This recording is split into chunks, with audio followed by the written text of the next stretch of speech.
Hey, everybody, welcome back to Paranormal Unplugged podcast. I'm Kevin. This is Jim. Got Dave. Frank. And we have a guest in the waiting room right now, just sitting back and waiting to us get started here. So, how's everybody doing this week? Oh, you talking to us? I'm talking to you. I thought you were going to introduce our guest. Oh. I was sitting here waiting for you to do that. All right, well, we got Eric coming in, and Eric's got a couple different podcasts and a bunch of different stuff in the blogs and stuff. He's a vlogger. Like He's a vlogger. So let's bring Eric in. Hey, Eric, how you doing today? Hey, pretty good. How about yourself? Good. So tell us a little about very good. Oh, well, I'm, I guess you could say I'm a gothic travel blogger. I travel all over pretty much the world and visit haunted places. I try to present them for people to do their own kind of spooky vacation of sorts. And I'm a big foodie, so I check out a lot of different restaurants they can visit while they're there. Eccentric and unusual restaurants. History buff, so a lot of historical sites. And pretty much anything to do with the horror genre, because I was a film score composer for horror movies for many years, and it's always been a big part of my life. So I incorporate it into what I do. Also, a little bit of everything. So, how did you get from the horror into the paranormal? Well, actually, I was in the paranormal before the horror, believe it or not. I had all kinds of weird experiences happen to me ever since I was a little kid. Relatives would pass away, and I'm 5, 6 years old, and I would have dreams about them where I knew they died, and I always seemed to see dead people, when I was a kid, and then I witnessed a possession when I was a teenager, and mind you, I was real spiritual at the time. But it scared. I'm not someone that went looking into that avenue. I kind of shied away from it. But after that experience, it was kind of freaky. So I wanted to investigate it further and try to understand it. For people that don't, so that's what actually got me into the paranormal. For people that don't know you, Eric is part of Out in the Dark show with me. We're actually going somewhere next week, and we won't disclose that location. He's a one-man band, actually. Tell music-wise, how you did themes for shows. You make your own music.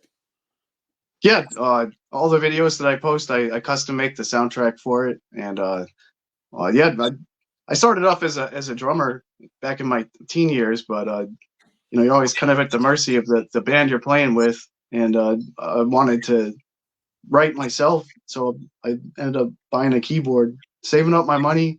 I think I was a waiter at a restaurant at the time, and I just put a couple bucks in my tip envelope or in an envelope, saved for a few years, bought my first keyboard, and I just played it nonstop, all day, every day. Learned to write music, and then I got my first soundtrack job right after that.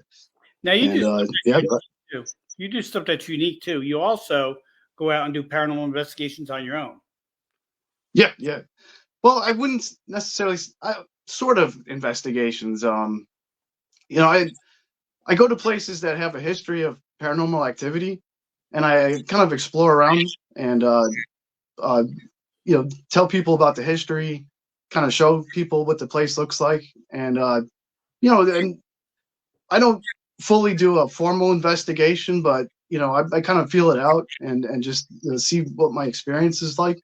I mean, there's been times where I've had some pretty serious paranormal occurrences, and other times it's just a whole bunch of nothing. So, what was your best place out west? Because I knew you were out west. Yeah, out west. So I would have to say it's the Millennium Biltmore. Actually, two places. One was the Millennium Biltmore in Los Angeles, and that's supposedly haunted by the Black Dahlia. That was the last place she was seen before she was killed that night. And when I was at that hotel, I was with a couple friends, and we were hanging out in the hotel room, and just having some drinks and just just kicking back. And I decided I was going to step outside for a second, so I left the hotel room, went in the elevator, stepped outside, and I got back in the elevator, and all of a sudden it turned ice cold. Now, mind you, this is the middle of summer. Yeah, I know it's air conditioned in there and all that, but I know the difference. I know that feeling. It was ice cold, and I straight up, I thought it was maybe the Black Dahlia, so I decided to communicate with her, and I said to her, it breaks my heart what happened to you. I wish I could give you a big hug. You're welcome to hang out with us. We're not, we're good people. Nice safe space for you to, relax and be with some people. And that was about it. I was in the elevator by myself, left the elevator, got back in the room, and then we decided we were going to go explore around the hotel. So we get downstairs to the lobby of the hotel, and all of a sudden my one friend starts just having a meltdown, a complete and total meltdown. And the thing about her is she's not a very affectionate person. She's not a touchy-feely person. She likes her personal space. In fact, she's pretty insistent upon it around anybody. And yeah, she just completely had a meltdown and ran up to me and gave me this big, huge hug for like 10 minutes, would not let go. And she's shaking and crying and causing a scene. Everyone's looking at me like, what the hell did you do to her? And all of a sudden, she just snapped out of it and looked shocked, like she had no idea why she was hugging me.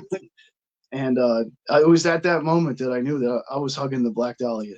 And yeah, and then when I did research afterwards, because I always do my research about the place after, I found out that there's she's been known to haunt the elevator, which I didn't find out until after that experience. So that was pretty cool. And another side note, which is cool about that hotel, is that's the hotel where they filmed the scene in Ghostbusters. That's the hotel. Oh wow! Have you been to But they what's that? the Goldfield? Yes, yeah, I did an adventure in Goldfield, and I would say that the hotel that was super haunted is right by there. It's the Mizpah over in Tonopah, and that I had an experience over there. I was exploring around late at night, and I was on the 4th floor, and it was like 2, 3 in the morning, so everyone's asleep. And all of a sudden, I hear all these kids laughing and kind of running around. And mind you, there's no one. There's really nowhere to hide. And I'm looking around, trying to find who's trying to fuck with me or something. And so I kind of covertly went past each hotel room to see if the noises were coming from the rooms, and it was absolutely nothing. It was completely silent. Once again, like 2, 3 in the morning, I think on a weekday.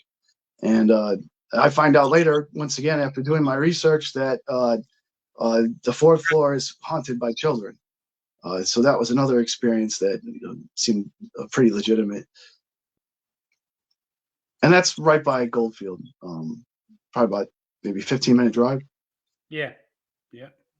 So Eric, getting into the food side of this, what kind of places do you like to go through? Do you like specialty foods, or do you like stuff that is kind of off the wall tasting? Well, I love all food. I'm a huge, I love to eat, and primarily what I explore for my site is I look, I try to find eccentric restaurants, and sometimes either I have a criteria. Either I try to find the oldest restaurant or bar in a city or town that I go to, a haunted one, or an eccentric one, like a gothic kind of, or it's just weird and unusual kind of place. Okay. So, and also you did soundtracks and stuff. What kind of soundtracks movies did you do for? They were all horror movies. And that's, yeah. I mean, the first one was a horror movie, and I think the only reason why I got I was a kid at the time. I was real young, and the only reason why I got the job was because they were completely desperate at the time. They were running way behind schedule, and they didn't have someone to do the score. So they just decided to take a gamble on me, and it actually worked out pretty good. And from there, I just kept getting more, jobs for horror movies. And yeah, that just kind of stuck. That's Eric- been my thing, for a long time now. Eric told me about whether you had that scream, that kid scream. Tell me what you did. Oh, Oh, that was pretty funny. well, I had to. They wanted a little girl to make like panting sounds. They wanted to actually bring a little girl into the studio and have her do like moaning and panting sounds for the movie. And I told them I didn't feel comfortable with this. I didn't want to do that. And basically said if I didn't do it, they'll find someone else who will. And this was a big opportunity for me, so I didn't want to lose that job. So I ended up recording myself and just pitch bending it and adding all kinds of effects. And yeah, so to this day, that little girl, that's me. He just faked them out. That's all. So you'd have to do it. So, you have a question for him? I thought you had something for him. I don't want to cut you off. Oh no, it's when you go to do these paranormal adventures, as you call them.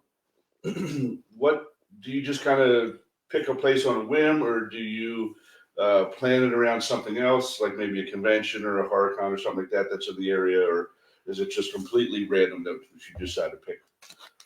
A lot of it's random. Sometimes I find something online that I didn't know. I mean, there's a lot of places that I never knew existed. I mean, this country's so large, it's so vast, and I find that unless you live in the general area, a lot of these places, absolutely never heard of. And every time I find out about a new, like a place that has a haunted history, I always try to make, if it's within a reasonable distance, I'll try to, check it out and, review it for the site and kind of show people what it's about. Yeah, there's a lot of fascinating history. It's crazy that some of the things that really happened that I had never heard of. It's some crazy stories, absolutely crazy. There was a place in New Orleans. It's a house owned by these two brothers called the Carter brothers. This was back in the early 20th century, and this is a true story. This isn't BS. They were kidnapped. They believed that if you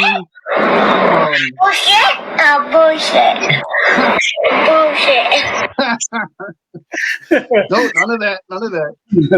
No, with these brothers, they believed that if they drank someone's blood for 7 days, they would become a vampire.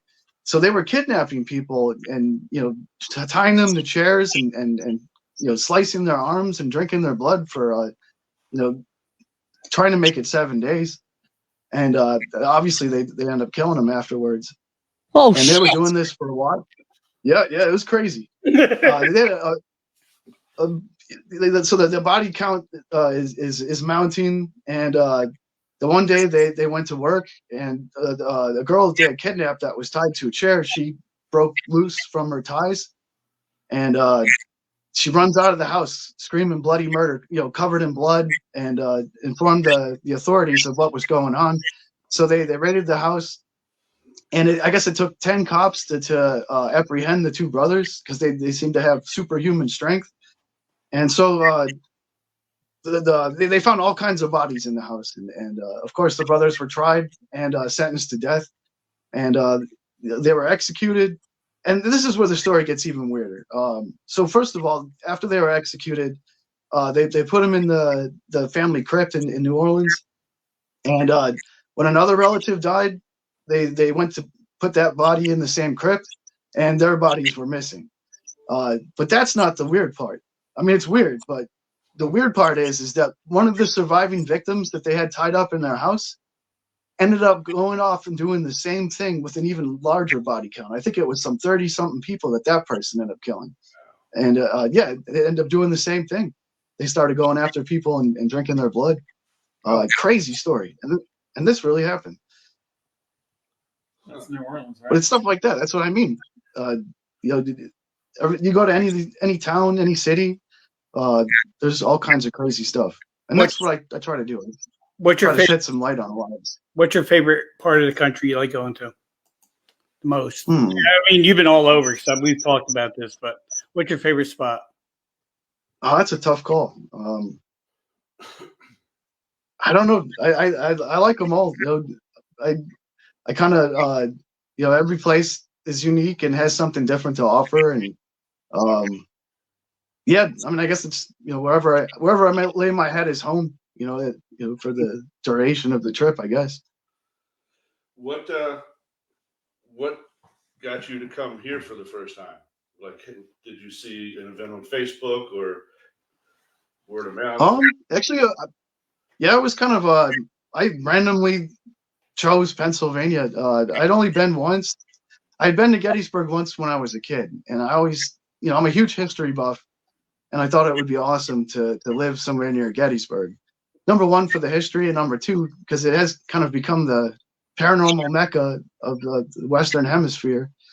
So yeah, I just randomly, I'd never lived, I'd never even been to the area I initially moved to.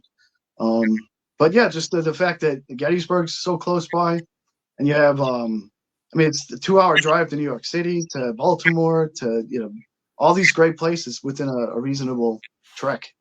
I thought it was the perfect spot. And how did you hear about the Hoover House? I think I found it online. You know, I can't remember if it was on Facebook or if when I was just doing research, but yeah, just something popped up about the Hoover House being haunted, and then I looked it up, and it was, you know, it wasn't that far. And I'm like, I have to check this place out, and yeah, I'm glad I did. It was awesome. Then you met me. You had to run. See you later. I'm still here. Yeah, we are still going. Jim, you have any questions for him? Yeah, when Eric, Jim here. When you were out Hey, west, Jim. did you ever have a chance to do the Coronado Street Bridge there in Pasadena? No, I really wanted to go.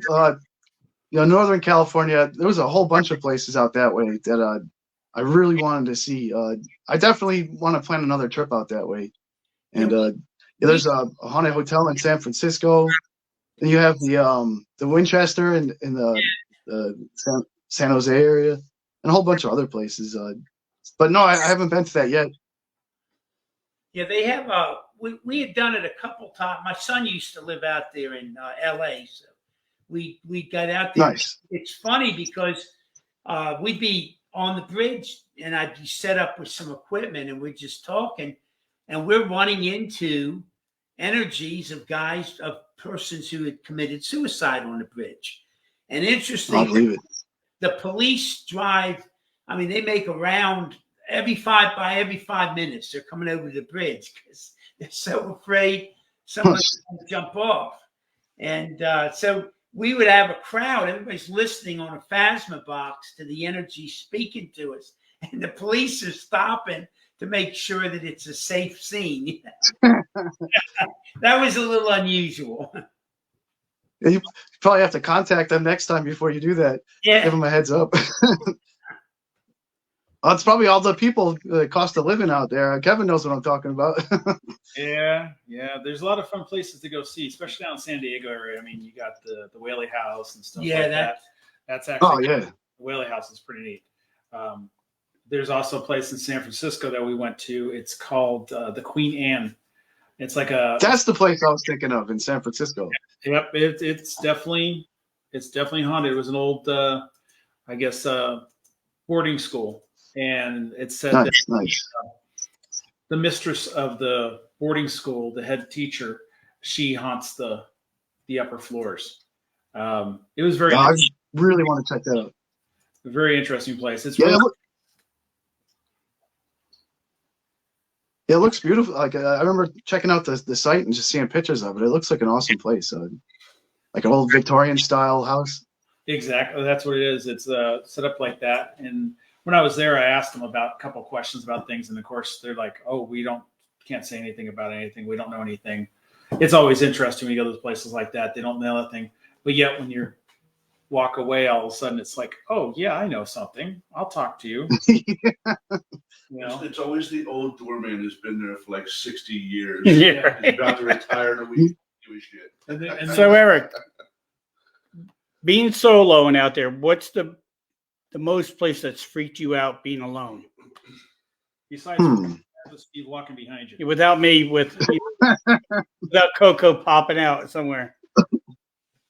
Actually, there's a place that's not all that far from y'all. It's over in Hagerstown, Maryland, and it's a place called Miller's Church, or a place where Miller's Church used to be. And yeah, crazy story about that one too. Apparently in the early 20th century, there was a church there, and allegedly got taken over by Satanists, and they were killing people in this church. And then somehow it mysteriously burnt down. The crazy story that followed that was, shortly after the church burned down, there was this couple driving up the, mind you, this is out in the country. There's just a bunch of farms. I know where it is. Yeah, and this couple was driving past the area where the church used to be. Their car broke down right in front of the church. And from how the story goes is that, the boyfriend said, wait here in the car. I'll go see if I can find a tow truck. And he goes looking for a tow truck. He gets back to the car and he finds his girlfriend hanging from a tree right in front of the spot where the church used to be. And it's a mystery that's never been solved. No, at least that's the story. I don't know. I don't know how true it is, but it seems to be told quite a bit. We were just But told, yeah, just that. I'm sorry. My mic's going in now. Hold on a minute. I got something going on with my headphones here. It's just the hearing aids. Oh, it was popped all the way in. Okay. No, I should hear you now. I'm sorry. You were cutting out on me, so. Oh, no worries. Yeah, you're fine now. Yeah, just that area. Once again, it's just a bunch of farms, kind of an old country road.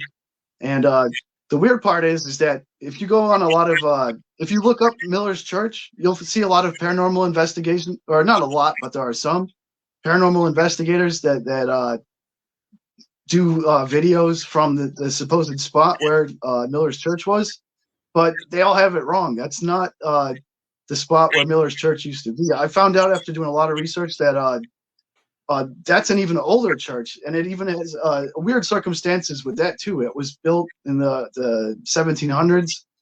It only lasted 40 years, and I found out the names of the people that built it. They had some weird names. It was like something.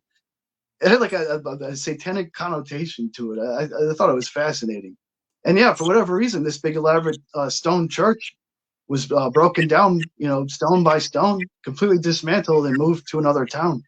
They got the hell out of Dodge for whatever reason. I don't know. There's no mention of why. And all that's left is kind of a stone wall and an old cemetery.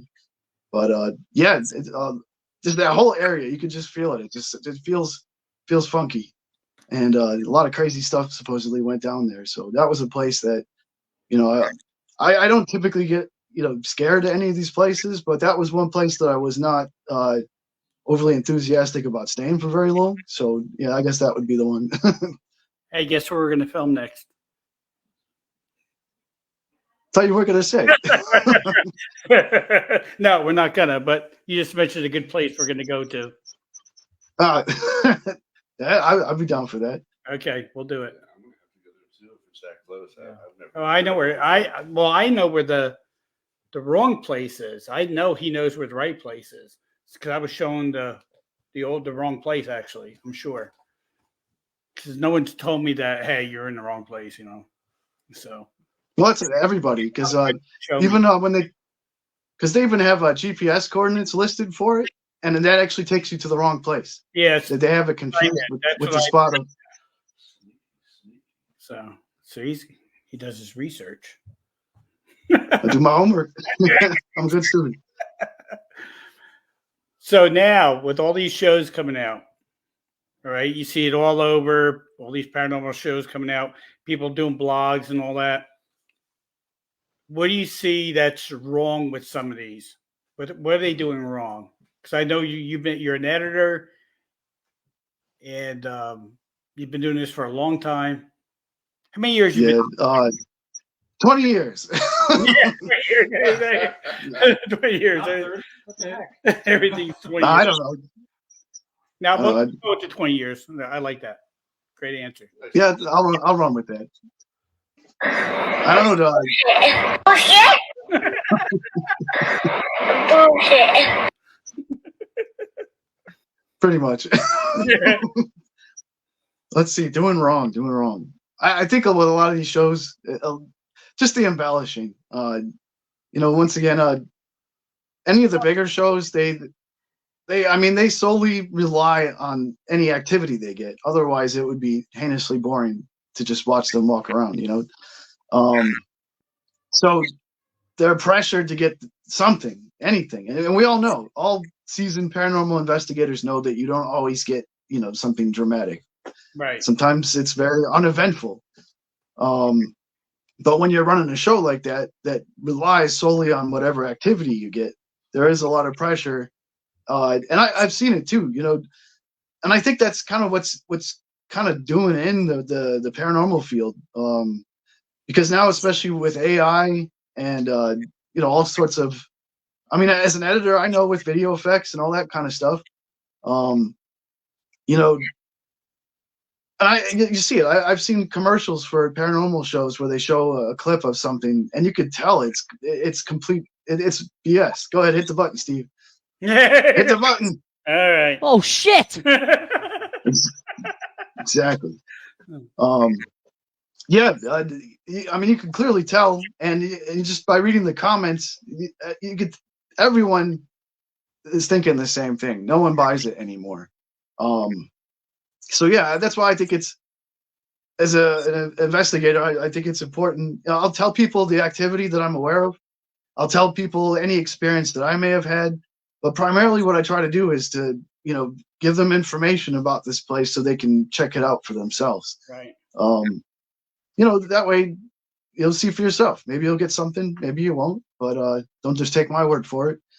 And and that's the problem now too is, has this ever happened? I'm sure it has, where you had a legitimate experience, pretty decent one, and people didn't believe you. They thought it was cheese. Well, being an editor, what do you think? You think people can slip things with AI in there now, and like? Well, AI is. Come on. You got AI generating videos of people doing all kinds of stuff, and sampling their voices. Dave say something that he really didn't say. He put his whole face on it. Yeah. There's all kinds of occurrences now with AI replicating people's voices and Well, that's what I'm saying. Shows, how you gonna know what is real, what's real evidence now if with AIs coming in on board on a lot of these shows? You're not. So you're not going to know because they can. Unless you were out there and had your own. Yeah, you'll never know for sure. And that maybe it was just you and one other person, and you got a third voice there. Right. But yeah, no, and I don't think we've really fully realized the impact of that. I think it's going to have a dramatic effect on a lot of this because they're already talking now. The artificial intelligence is there. They can create a scene using people's voices or the film. They can make it look like they did a murder. Right. And they're even concerned now that you could get people prosecuted because of something been produced. And am I wrong? Exactly. Is there an absolute test for AI? I don't know. That's look at my headphones. That's beyond my capability. I have no idea. No, it's a major concern. I guess, it just has sprung on us so quickly. I don't think anybody's really been able to evaluate it, but yeah, I think it's going to have a significant impact. Well, it's like real life now imitating the movies, because there was a movie out there that did that where they used AI to entrap somebody. Yeah. That's going to be the stuff going on. So it's the same thing with the field. You're going to have somebody out there. It's going to use it to their advantage to make themselves more popular in the field because they can say, hey, look what I got here. And if you go through it and somebody goes through and scans through it, they can find the background noise and stuff that is not actually the real footage that's there. But, there's always going to be somebody that's going to use the easiest way to get themselves on the higher end of the spectrum of doing shows. Well, I'm seeing it quite a bit already. Just on social media, a lot of these kind of cryptozoology sites and ghost hunting sites. They're posting supposedly old pictures, but they're just AI generated, like with Bigfoot and all this other stuff. And that's the problem. Because it's becoming so prevalent now.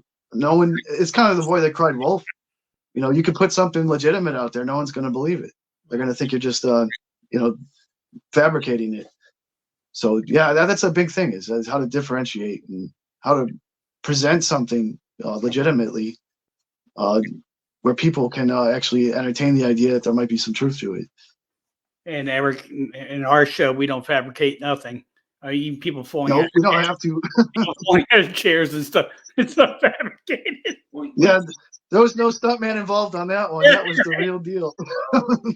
We've been involved in situations before where it's a group that we don't know, and they might have a medium or psychic, and they come into the, where we're at, and all of a sudden they're being affected and all that. We just saw that recently. Yeah, and we're looking at them, and honestly, I'm sensitive. I'm not picking up any kind of energies or anything, and this person's doing headstands, and I'm not going to sit there and call them out. I don't know that it's nothing, but I do look at it with a jaundiced eye and Right. what the hell, So it's When we did Paranormal After Party years ago, we never faked anything in there. Everything that happened. If it didn't happen, we just showed nothing happened. That's how it was. It was more of us associating with each other that filled the blank spot if nothing happened, which was really cool. That's right. That's the way it should be. Yeah, it's the way it should be. You got to keep when you're doing a show, you got to keep your audience connected to you. So you have to keep them to where they want to keep watching. And usually if you don't get them by the first 60 seconds, they're going to click off. That's how it is. But yeah, especially these days. Yep. Yeah, everybody has the attention span of a fly. Yeah. Exactly.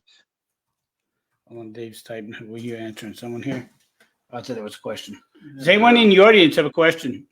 Yeah, that's what I said. If you got any questions, type them in the chat. Yeah, type in the chat there. My question is, moving over to the horror side of your repertoire, what do you think about the state of the horror industry today as opposed to when we were younger, say in the 70s and 80s? It's definitely different. I don't know, it seems like it's there's new life being breathed back into it these days. Nothing beats the 70s and 80s when it comes to the horror. That was such a great time for that. And I don't know. It's different now, but I think there's a newfound appreciation in it. That was one of the things. I go to a lot of horror conventions, and I gotta say, the best people, actors, actresses, and fans alike. They're the most laid back, just down to earth people. Every actor or actress I've either worked with or met, they've been just extremely, extremely nice and personable. You can tell they love what they do, and just seeing these conventions are always jam packed, and the people, there's so many people, and it's such a great community. That's why we're seeing a lot more horror movies coming out now. This year alone, there's a whole bunch coming out. Yeah, a lot of fan made. Before it was. What's that? So a lot of fan made stuff is coming out too. Yeah. All kinds of movies coming out. Some series. Definitely, this is a good time for the horror genre, I think. Yeah, I think a lot of new life has been breathed back into it with Blumhouse and things like that. Having gone to a couple of conventions myself, some of these people who have been in some of the biggest movies are there, and I can see their handler or agent or whatever it is standing off to the side, giving one of these, and they're looking at them like, I got this line. I'm here until they're all gone. You know what I mean? Just real. Exactly. Stephen Dorff was one that I met. Was fantastic. He had already packed the table, was getting ready to go to lunch, and I walked up, and I'm like, oh, no. And he was like, get over here. took a picture with me and sat there and talked to me for 20 minutes. Fantastic guy. That reminds me. That's Steve, awesome. I need you to start talking to my manager. Oh yeah, Just telling you. Yes, we don't need a raise. Yeah. yeah. All these ready. That sounds fun. I haven't been to any horror conventions in a very long time. Been to a couple Comic Cons, but Nice. the horror conventions I think would be fun. Oh, they are fantastic. And there's so much more on the East Coast than there are on the West Coast. I mean, there's something. Yeah, I noticed that. Constantly. Out there, you have the San Diego one. You have a couple of the horror ones down in San Diego. You have a couple Los Angeles ones. But you know what? I've been to so many of them that are out there. There's nothing really interesting about it. You got more vendors than you have anything else that you can actually see. And they don't have a lot of the stuff that you'd see at some of the bigger ones on the East Coast. Because I think most of the companies that make the monsters, the creatures, Right. the masks and stuff like that are all out here on the East Coast. Yeah, there seems to be a lot of different horror related businesses out here. I've noticed. I've been to Eric's house. Eric's house is unique, especially the room he's in right now. Is amazing. All the signature pictures he's got up on the wall there. He's got almost everyone in there. Who's your favorite and why? Oh, Out of everyone you got on the wall there. that's me. You can't do that to them. I have to say, Sid Haig. Sid Haig was awesome. It was such an honor to meet him, and he was just such a good guy. That was definitely one person that you could tell absolutely loved what he did. I mean, till his last days, he was still hitting conventions and just doing his thing. And yeah, I mean, he was in pretty rough shape, but he was still out there doing it, and you could tell he really loved it. So yeah, Sid Haig was definitely my favorite. Okay, if you had Chucky. Captain Spaulding. What's Yeah, that? Chucky. Oh no, it was, Myers. Who else is there? Freddy Krueger and Jason Voorhees. Who do you think's had the most kills? most kills. Let's see. That's a good question. I'll have to look that up. Correct. I think it's Jason. I think it's Jason too because they have the most movies. I think. Yeah. It wouldn't be Chucky. No, I just had to throw him in. I was going to throw Texas Chainsaw. Well, yeah. Are we talking about Are we talking to Chucky with the series too, or just the movies? Just the movies. Yeah, series. Yeah. Then I guess it probably would be I mean, Jigsaw. Jason. Jigsaw killed a bunch of them too. Crystal Lake coming out. Speaking of HorrorCon, anytime you want to go, you let me know. I'm down to go. Oh, for sure.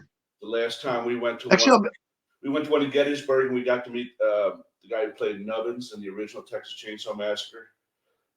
nice. Hitchhiker, he was. I actually worked with I worked with Gunnar Hansen on a movie.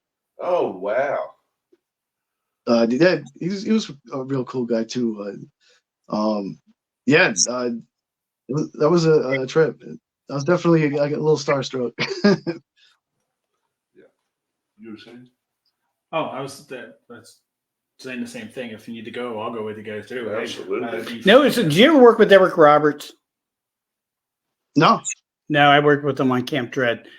What a guy. Awesome guy. That guy, he's worked with Santiago and all them. Awesome guy to work with and just down to earth. That guy will give you anytime. He doesn't push anyone away. Anyone goes up to him and say, "Hey, Eric," he just like hugs them and puts his arm around you. Says, "Let's take a selfie." And yeah, really, really nice guy. Sounds like someone you should be on the show. That's what Yeah, I do. Oh, Eric? Yeah.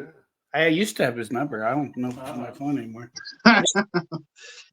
Because when we went and we filmed Camp Dread in Kunkletown, we were in my Mustang, sitting in my Mustang I had brought there because it was green. It looked like the one Steve McQueen drove. It was like a Bullet. And he said, whose Mustang? We were on break. And he says, whose Mustang is that out there? And I said, it's mine. And he sat in there and we had a good time in that car. We just sat there and talked. And that's how I actually got his number. We were talking. He said, "Hey, take my number," but I don't know if I have it anymore. When I switch the phone, I have to look. But yeah, we could call him and see if he come on. That'd be pretty cool. So So I heard there's another, I guess Crystal Lake's coming, another movie. The Camp Crystal. There's a Camp couple of them Crystal. come back. Yeah, I think Yeah. they're bringing that. I think they're bringing Jaws back too. I think Jaws is No being doubt. in Alaska, actually, which didn't make sense to me because that's, the water's too cold, right? Yeah. So how would they actually film that? Climate changing. Oh, is that what they're going It's with? got to be probably. Climate change. Climate change. Let's bring a great way up to Alaska. And, Assuming that So the is- Mayan calendar doesn't do it first. Exactly. Yes. Yeah. there was that one there, and they're bringing that one back. What was the other one I saw? There was another one, just two the other day I saw us come back. This new one is just coming out, the Ballerina or something like that. Oh no, No, Tarot. Abigail. Tarot. Yeah. No, Tarot too. Tarot, we just saw the Yeah, we cover just saw the text. Tarot. It looks really cool. Oh yeah. And then the one I want to see is out now. It's called Abigail. That's Yeah. This Oh, little it's Abigail, ballerina like a girl. doll? Yeah, that looks Gets actually kidnapped. pretty cool. What is it, a doll? It's a No, vampire she's a little girl who gets Yeah. kidnapped. A little ballerina girl who gets Uh-huh. kidnapped. And then after they kidnap her, they find out she's a vampire and she just starts ripping shit up. Well, Spielberg's working on his greatest challenge ever. Did you hear that today? Came out. Who is? Spielberg. Oh, is he? But Yeah, Biden. Okay. He's trying to promote that bag of shit. I'm not making that up. I heard that one yet. trust me, we wish you were. I got to see how he projects it. That'd be a comic hero. What you got on your shirt, Vincent Price? Yeah. Yeah, yeah. Oh, I just saw him go down. I thought it was. For, He was amazing. What do you think about this Uh, was comedy horror story? Well, it's not really horror, but it would be some. Don Knotts, The Ghost of Mr. Chicken. You ever see that? Love that. Oh yeah. That's a good movie. Dave's always talking about that. I watched that movie so many times. I wore the VHS tape out. It broke in the play. That was really, really good. Great movie. Nice. Two movies I always watch that, and then Babes in Toyland with the Boogeyman with Laurel and Hardy. You know, where he's on that dunking thing, it breaks, he falls into the pond, and then they send him to, was it the Boogie Land? Yeah, I regret. Don Knotts is buried out at that West. What is it? Hollywood West? Yeah, in L.A. And I ran out of time. I wasn't able to do a graveyard session with him. Well, tell Eric about this. I think that's something that might be right up his alley. Yeah, Eric. A number of years ago, a friend of mine over in Moundsville, West Virginia area, he has a museum of, I guess it's a museum of death. It's just how we treated death, through the years. Nice. Handling bodies, the history, and he's got all kind of different items, embalming machines. He's got furniture from some sanitariums that are no longer existent. It's just a lot of energies in that. It's very interesting. But he had inquired to me if I knew somebody in the Philly area. He had a project, and I told him, if I could go up there and stuff. And it turns out that up in Yeadon, just outside of Philadelphia, there's what's his name? They had just done that series called American Ripper, and it was about an American guy who thinks his great relative was Jack Ripper, and his great relative was H.H. Holmes. Oh And- wow. Nice. And so Holmes, he was captured and trial ensued, and he was found guilty of murdering that assistant and his assistant's family. And so Yeah, I guess he's he was executed up there at the prison, and he was interred in a cemetery there in Yeadon, just outside of Philly. yeah, I was looking that up. I guess he doesn't have a headstone, but I know the general area of where he's supposed to be buried. Well, they had just done the show, so the ground that had been down where his casket was now up top, and he collects soil samples from famous, and I said, I'll go get you a sample. So I go up there, and you could tell he had, Holmes had purchased two lots side by side. It's unmarked, and when they when they reinterred him, so it's unmarked, and they put him in a concrete vault so nobody could Desecrated. desecrate the grave. So that's where I got my first idea to do this. I took the Phasma box up with me. My wife is really Nice. in genealogy, and we're doing some stuff. So we knew he had these side by sides, and you could tell the unevenness of the grass, had to come back in. So I had the area, and I had a couple tree locations and stuff. So I had his area. So I dug up a little of the dirt, and I filmed it because I knew he'd want evidence, and I put it in a bag and I mailed it to him. But in the meantime, I plopped down on those lots and I started a session with him. And this is the first That's time awesome. I've done that. And my wife stayed in the car. She didn't want no part of it. So I'm there, and I said, Holmes, H.H. Holmes, are you here? Would you care to speak to me? And I'm not knowing what's expecting. There's like 2 or 3 minutes later, a voice comes through on the Phasma box. I'm here. I'm always here. Now, I've recorded all this. And Nice. I'm like, wow, that really caught me by surprise. So I sat down, and I think I had about 25 minutes before the cemetery closed. It's a rather large cemetery with a lot of statuaries, rather impressive. And I proceeded to, have a conversation. It was in the middle of it, a woman's voice came through, and there is a woman buried next to his 2 plots there. And this woman came through, and she says, he's a monster. He murdered children. That comes through on the Phasma box. So I'm asking questions, and at one point I even said, do you have regrets about anything you did? And he goes, a few.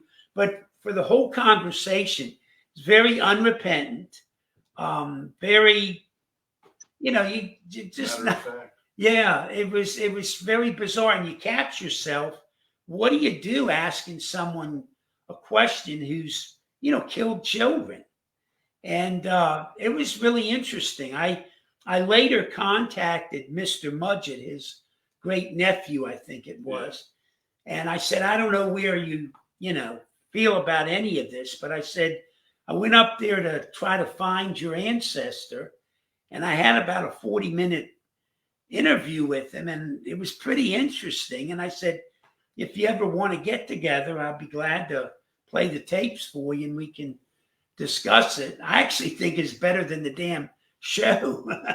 But and then COVID hit just right around that period, so we never got together. But I've got all those tapes still, and it was intriguing. But that experience set me off, and so for a couple years there, I would do graveyard sessions with just my PC, Phasma box, and a speaker, and then a Tascam recorder.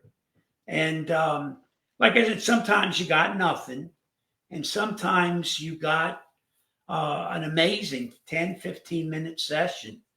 So that was really fascinating. But that's not the bizarre part of it all. The bizarre part of it all is the trip back home from Philadelphia. Yeah, on the way back, I asked my wife, since she was such a help finding the gravesite, I told her, do you want to stop by the casino? You can play a while. And she said, yeah, that'd be nice. So I dropped her off, and I'm parking. And when I went to get my cane out of the back of the car, meanwhile, I've locked the dirt from his graveyard site in the trunk. So when I reached around to get the cane literally shot about 6 or so inches into my hand from the back seat. Supercharged. Yeah, and I'm like, wow, that's interesting. And the funny thing is, that day, my wife normally doesn't do that well on the slots. She was hitting everything. She walked away with about 700 to the good.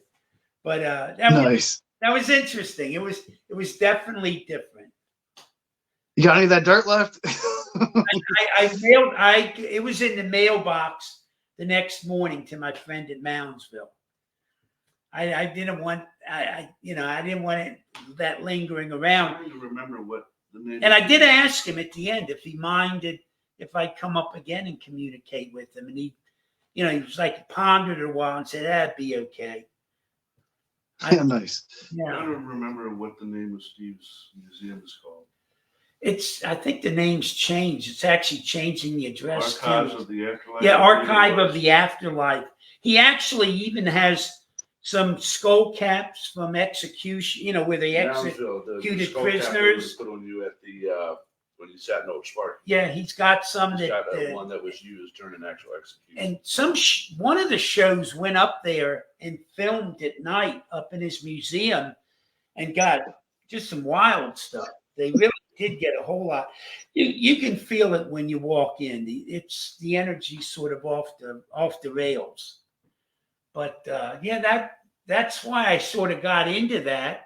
And I don't know why. I guess with COVID and a lot of other things, I just sort of stopped. But I think I'd like to get back to that. There's a number of sites I have real interest in. Good. We'll bring you to the Santanic one. We're definitely going there. You know that. Nice. So That sounds good to me. yeah. Tell them about the theater by you, what you captured. Oh yes. So there's about 100-something-year-old theater out this way, and I was doing an investigation on Halloween night of all nights, and I walked through the theater. I snapped a bunch of pictures. Nothing happened. It was pretty uneventful for the most part, and I get home and I was going through the pictures trying to find something interesting to share for my review, and all of a sudden something caught the corner of my eye, and I stopped and I went back to that picture and I blew it up, and it was a real clear picture of a human, of a person sitting in one of the chairs in the theater. And the crazy story about that is that there was a projectionist that worked there for decades, and he had passed away in the actual theater itself. He had a heart attack and died. And there's been lots of reports of even ex-employees that have seen him haunt the place.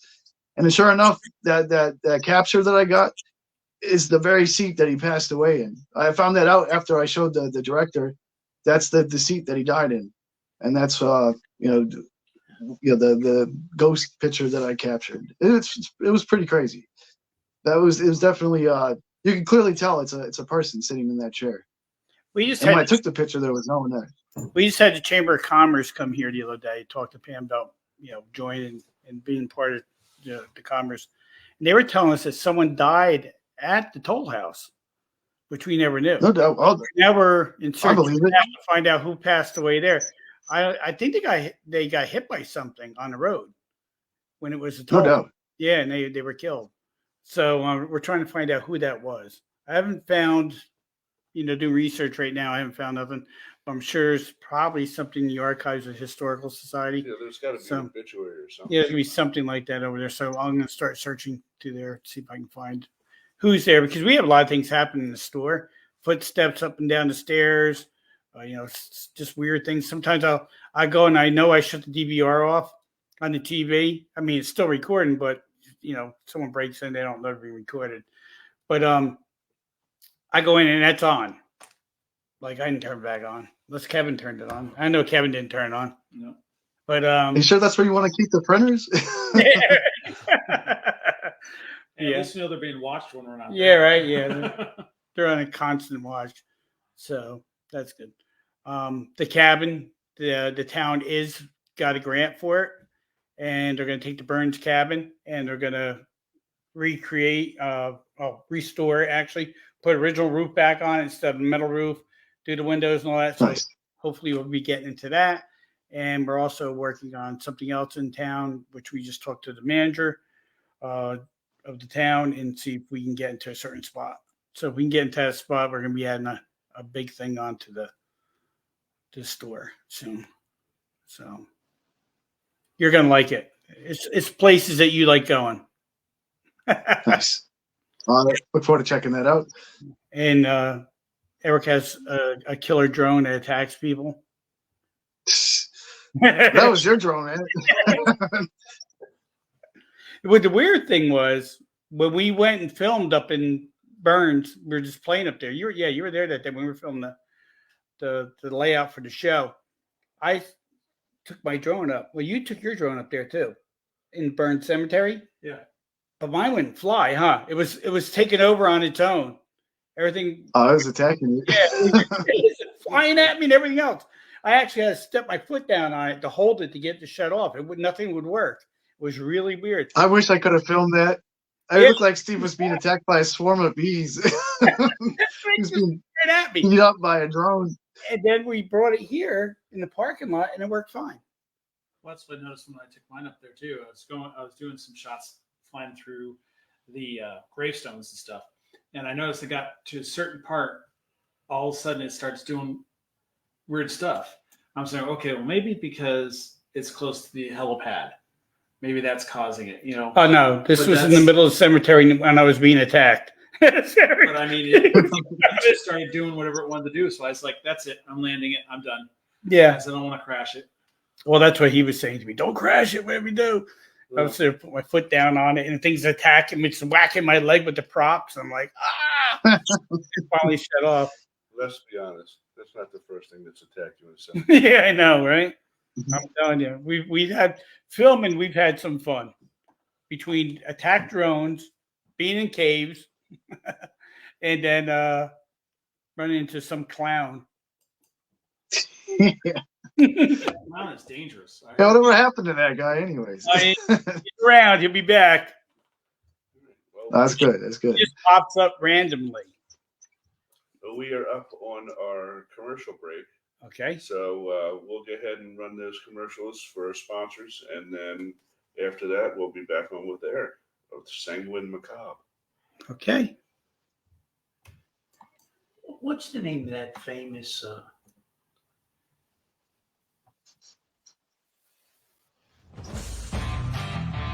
Urban Edge, a distinctive edge your tattoo needs.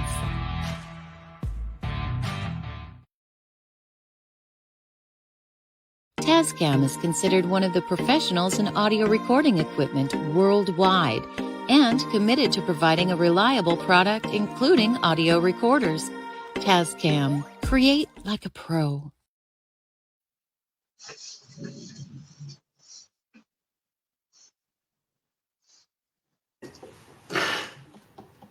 All right. Just a quick one, and we are back. Hold on, you're not back yet. Oh, Now you're Now we're back. back. Thank you, Steve. Now that we're back with Eric Galligan of Sanguine Macabre, Jim had a question for you. Yeah, Eric, had you ever been up to in Detroit, that old House of Wills? No. I definitely want to plan a Midwest adventure sometime soon. Speaking of H.H. Holmes, I want to see that post office in Chicago where the murder house used to be. Yeah, there's But yeah, there's only a go ahead. it's basically the only thing that survives from that. It's like a room and a wall. You know, most of that's been taken down. Yeah, I think. Well, I guess it's the basement where they have the most activity.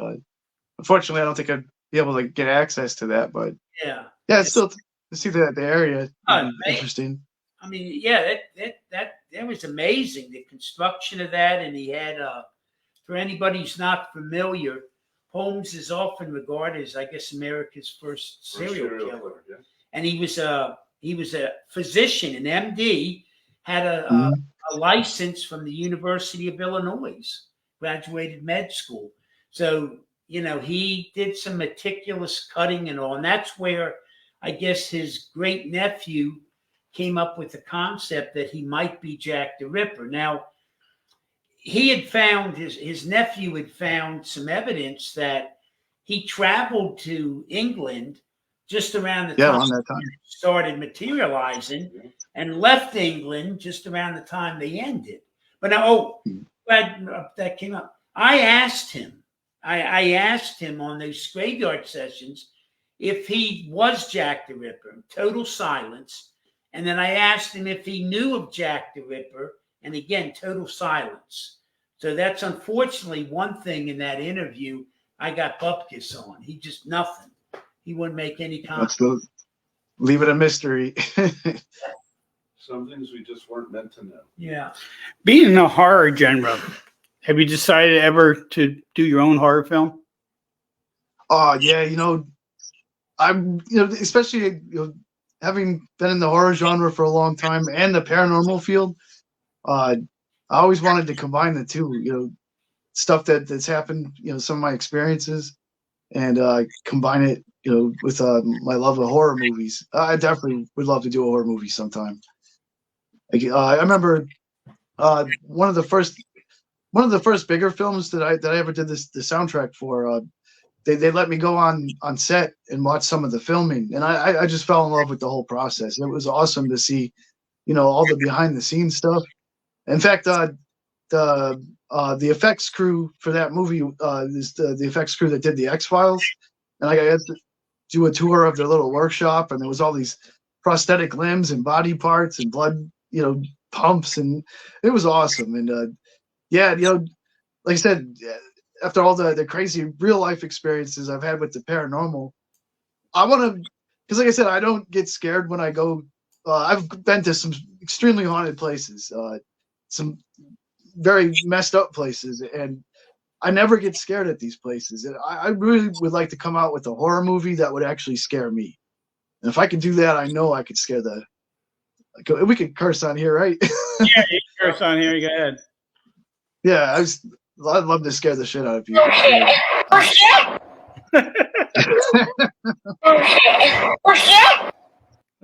Exactly. That's the best thing you can do. But yes. A movie that you can scare yourself in. That's something that's be proud of, having something like that, because you're gonna have those people sitting on the edge of the seat. I remember Exactly. Yourself, where you're really thinking, "What a twisted mind I have." Exactly. Yes. I don't want That's to exactly it. Yeah. I'm scared of the places I went to have this turn out the way it did. Yeah. Right. Just imagine what his mind's doing right now. Getting that subject, you think about what's really in some of these minds of these people that come up with these characters. Think about how they come up with. Are they really a genius? I mean, Halloween was a genius movie. Yes, it was. Whoever made that movie, I think that's an iconic John movie. Carpenter. It'd always be out there. Yeah, John Carpenter. Yeah, that was just done very well. The music's still haunting. And the music, and you had the right soundtrack with it. As It'll never leave. I mean, every Halloween you go out now, you hear that theme playing. And Pleasant was In his, fact, that's the importance of horror movie music. Is John Carpenter's Halloween, when he submitted it to his backers, they thought it was garbage. They're like, "This is we'll never back this. This is crap." And then he added the Halloween theme song to it, and they loved it, and they ended up going through with it, and the rest is history. Yeah. as great as that film was, as far as written and direction and cinematography, because Dean Cundey was an amazing cinematographer, I don't think it does half as well as it has over the years without that soundtrack that he himself. Oh, just like with Jaws, the famous theme song. Yeah. Just wouldn't be the same without. I mean, they came out with Paranormal Activity for that show. I mean, none of that stuff is like really scary. Well, they go for the cheap jump scare instead of the full length psychological scare. Like something like, say, probably one of my favorites is a movie called In the Mouth of Madness, another John Carpenter great film. one. Absolutely. Psychological scare the whole movie through. Never saw that one. I'm gonna watch it. They have jump scares in it, Mhm. but the whole movie you're thinking, what is going on? What am I saying? It almost makes you question your grip on reality. I watch a lot. I never watch that one. I watch a lot of. Every night I go to bed, I go to Tubi or Netflix, and I put a horror movie on. Then I watch it, and then if I don't finish it, You enjoy that. That's, go back that's to a good one. what's in it? In the Mouth of Madness. Oh, I gotta watch it. No, Never saw it. I know. I saw the Army of Darkness. Yeah, that's He took the fun. lawnmower and That's- stuck it in the that's- guy's face. Yeah, that's sort of comedic horror. I don't know. I guess zombie movies don't bother, really get to me either because it's a typical people walk around just eating people. Though I remember when I was young, I remember Reader's Digest. They were writing. There was an article about the original Night of the Living Dead, and it was basically being shown like a Saturday matinees where you drop your kids off, and they were warning parents, look, this isn't really like just a little Frankenstein movie or that there's a lot going on here. Right. And kids were really being traumatized, younger kids. And basically, the article wasn't really critical of the film, but it was just saying, it's a very different type of horror picture. And then I remember I finally saw it. It was a drive-in feature, but it was the second one, the Dawn of the Dead. Dawn of the Dead. Well, I remember when I first went to the theater, God, I thought about that movie a lot. I mean, I thought it was amazing with all the effects and the concept of the mall and that. So Yeah. it's a really good At his writing. best. I remember the one of the movies that scared the heck out of my wife, and don't know why to this day. It was the Blair Witch. We went to see the premiere of that movie.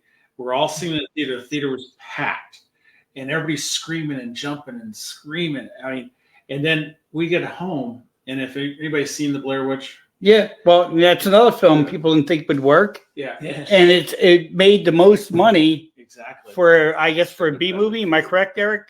Is that what that was? A B movie, right? Yeah, There's a more or word, less. but Independent. independent film. Yeah, that's what I'm looking for. And was it 4 people? Yeah. Created that 4 people created that whole film, and I think with a budget of like 2,000, wasn't it? Yeah, millions. I mean, Millions. I got home and I stood in the corner on my tippy toes and scared the crap out of her. If you ever want to scare my wife, all you have to do is those little dolls that face the room, turn around and face the wall. She hates them. I was like, so we had to get rid of any dolls my mom had them. I hate that freaking doll. So I turn around and move it in different parts of the house. Well, what made that movie as successful as it was, at least in my opinion, wasn't even so much the movie, though that was well made, was the ad campaign that they used, because there were sites on the internet where people were agreeing to meet and fist fight because they were arguing over was it real or was it fake. Yeah. Wow. That was the No, closest- I had a roommate in college who knew that chick, and she's really missing and stuff like that. And no, she's an actress, blah blah blah. You can IMDb or whatever. And like these people, like, oh, we're only 20 minutes from each other. Meet me at such and such park, and we'll settle. We're going to physically fight over who was right, whether it was a movie or if it was real. Well, they made That it, is what really. they set made it that sound movie like it was up. actually a real footage. They're saying, "Oh, Yes, we they found did. this footage, and this is what it is, and we're just going to Mhm. put it out there to let you make the decision." And it was creepy. It was creepy, but you had to know what it was. Your wife said thanks a lot. It was a real moist movie, huh? Hmm? With her eyes crying and Oh, she was. the girl was really moist though. She was Yeah, like, she was moist. yeah, it Very does. moist. You're gonna get something coming. Yeah, I know. I'm waiting for she's something gonna to get pop around up on the screen right now. So I actually go ahead. I had a question for Eric. But I I mean, lost my thought for a stuff second. like that. Movies like that are actually one of the better ones Why not? out there to do that. Because I remember growing up, my brother watched Frankenstein and Werewolf and stuff like that. Those were always creepy when you're little, but that's about it. Eric, did I ever show you Jericho Bridge Oh no. from Oh wait. Miller? Created it. What's that? Jordan Miller made Was that it. describe it? It was a 20-minute short film. Was that what they were kind of doing, like a ghost tour around town? Yeah. Yeah. I did see that. Yeah. So that's who, if you're planning on doing a movie down the road with, I'd like you to hook up with, because he is Nice. phenomenal on filming. Yeah, it did look real good. Excellent cinematographer. Where Nice. what Jordan's work is, and when he did Jericho Bridge and showed it to me, I was playing it and I said, "Pam, look at his work." And Pam's watching. She goes, "I used to hang out at that bridge." I'm like, "What?" She goes, "Yeah, I hung out at that bridge." She knew exactly where the bridge is, Yeah. and it's in Maryland. Nice. Yeah, I've been. Yeah, you've been there. Jericho Bridge, they call it. What? We've been there. Yeah. Yep. So that's Discovery Bridge. yeah. So really, really cool. I mean, his sound, with you working with sound and stuff, you know, we work with sound with Tascam. He works with you know, I don't know who he works with. I think he works with Tascam too. But his sound is so crisp. Like when you hear the van stop and shift in the park, hear the click, click, click, click, click of the transmission. I'm like, Nice. dude, you have that like crystal. And he was outside. I said, how do you get that so quiet out there? He goes, it was really hard because we had filled with generators. I mean, they had used the Honda generators, so they didn't have no sound, and keep the generators way away because the mics would pick them up. But he said it's really hard to. I know some of the one of the movies I did in Vegas.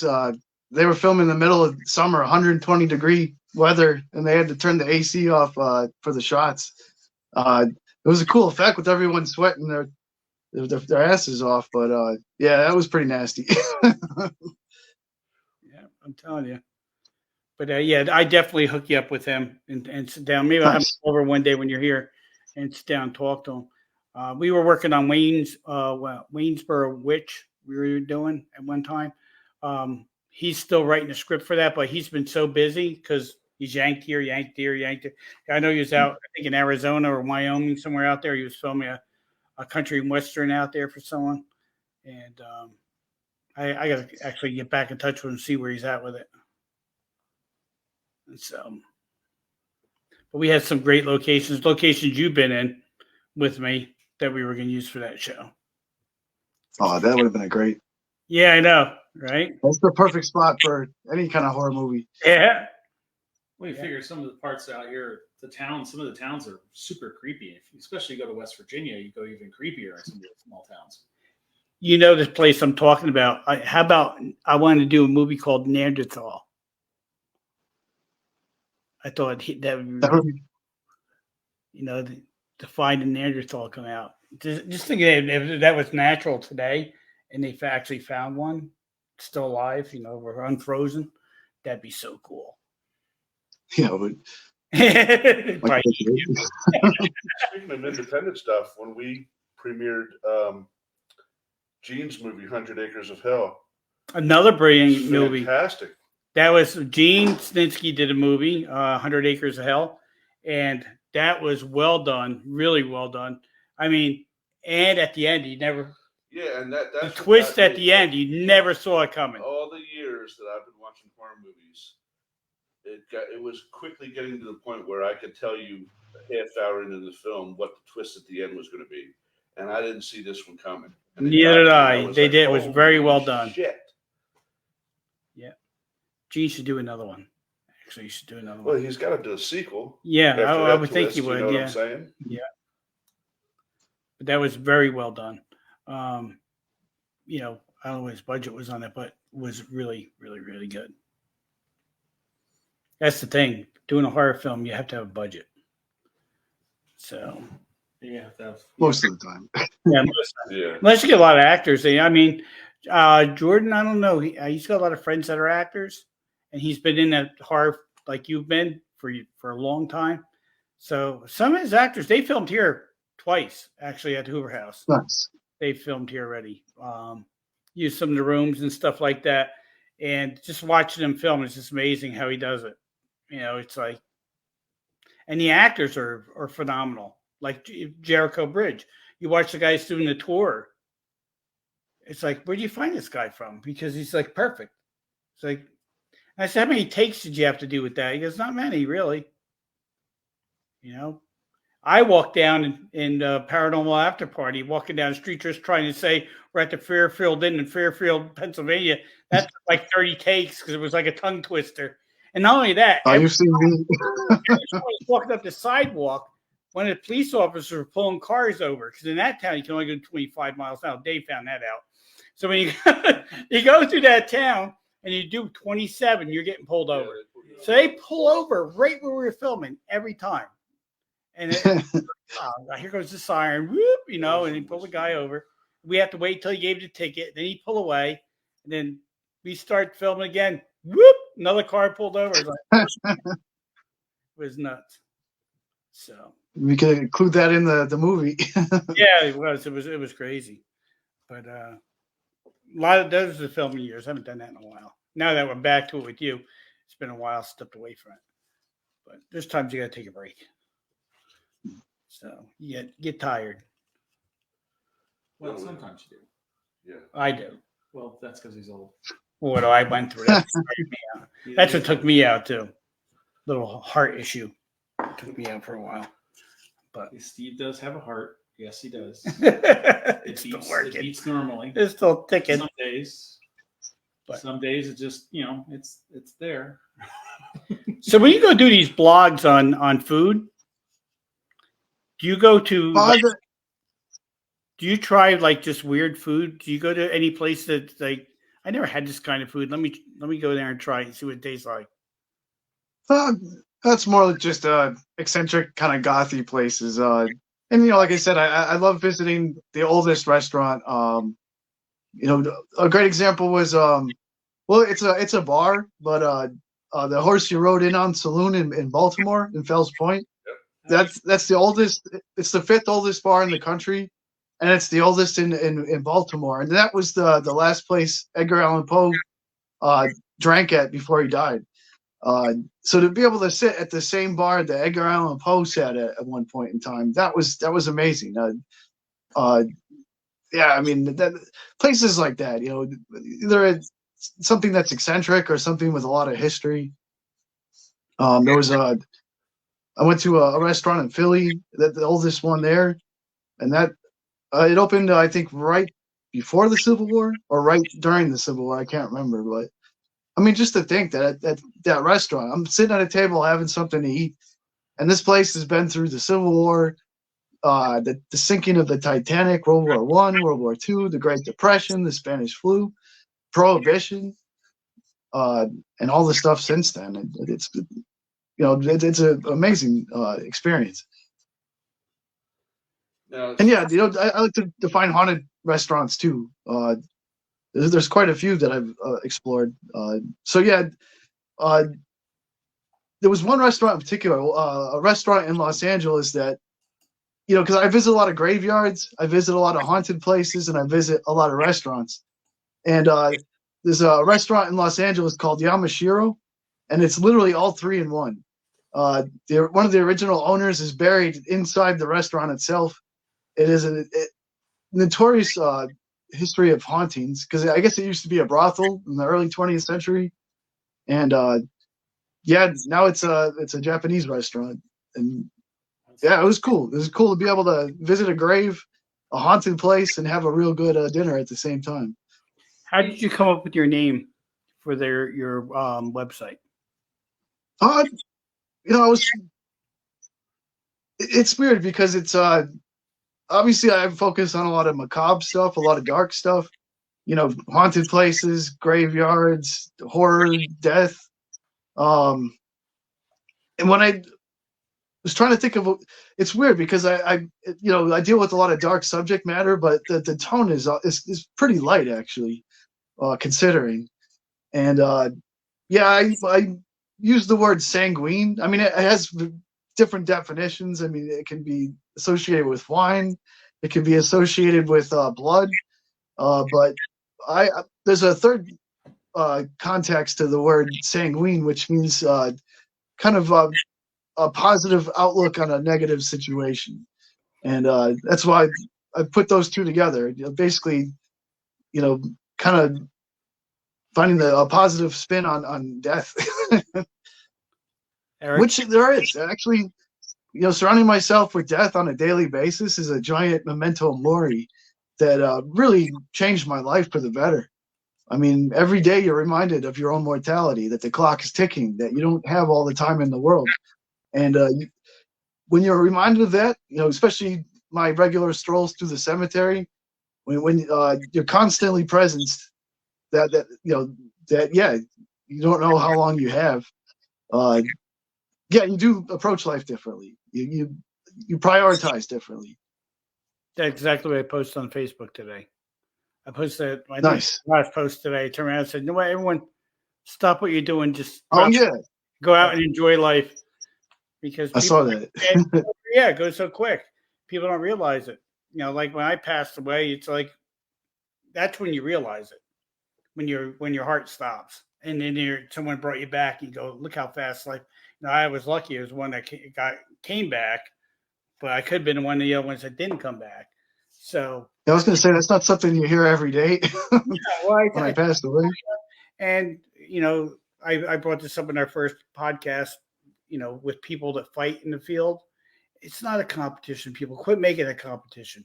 They got to start working together, and they're not working together. They're every day I get on here, it's getting worse and worse and worse and worse and worse.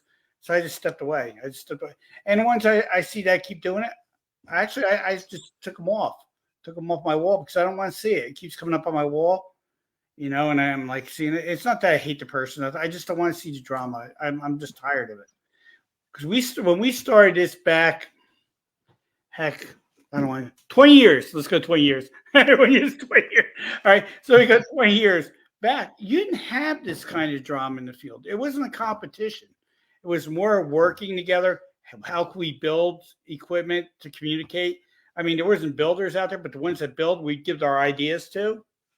You know, but we were working together. You know, we were, you know, showing evidence and stuff like that. You don't see that now. You see more of who can get to the top, who can get to have the best con out there, who can get on TV first. You know, it's I'm glad I'm past that stage and too old to do that shit anymore. But that's what I'm watching. It's just sad. Yeah, especially with social media. I mean, attention is the largest commodity these days, and I think some people everyone's like, drama because you know what? You cause drama.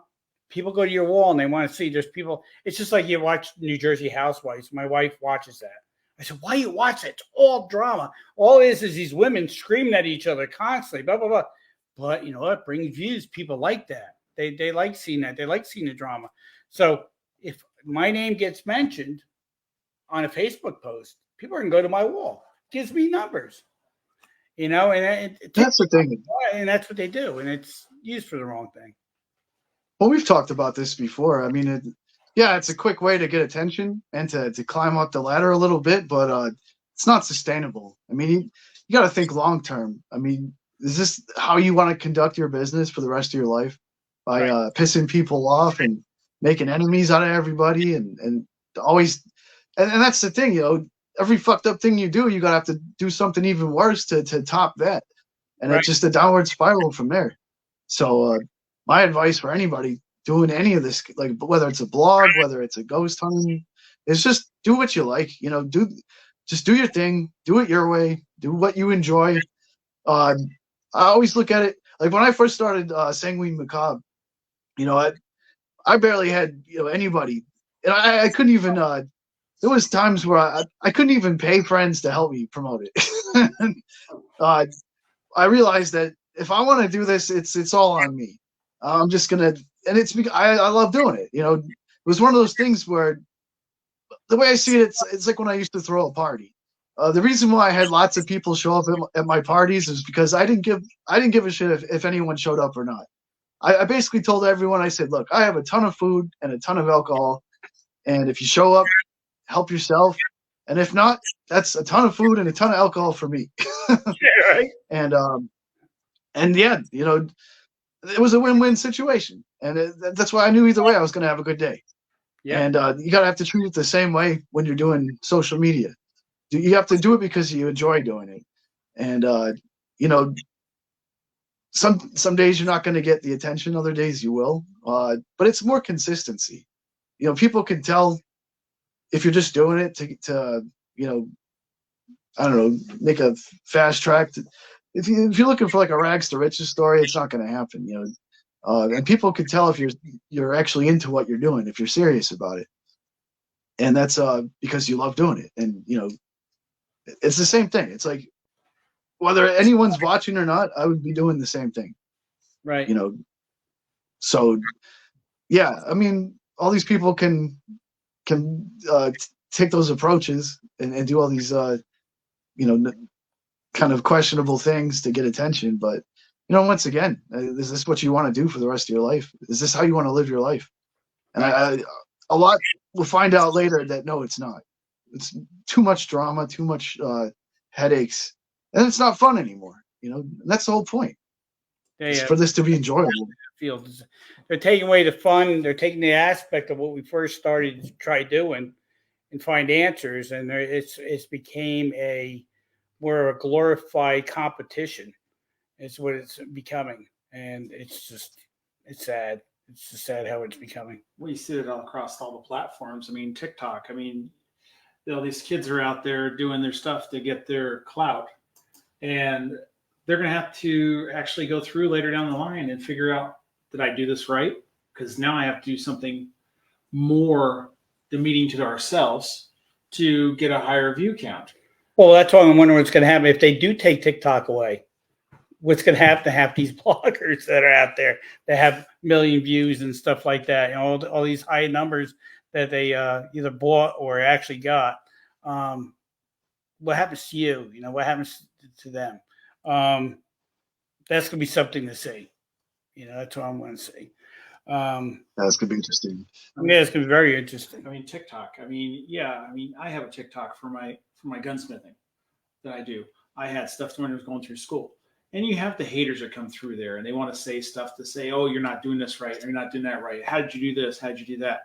And I think one of my videos got the most. I think it's like 15,000 views on it. Well, talking about views, that's the funny thing, and that's how I find out who really has these followers or not. Mm-hmm. Go to their videos. I tell you, go to their videos that they post, YouTube, TikTok, whatever, and look at their views. If they say have like 2 billion followers, and then you look at their videos and there's only 5 people that watched it, wouldn't there be like 600,000 that watched it at least? So that's because they're paying for. That's what I'm saying. The numbers don't match.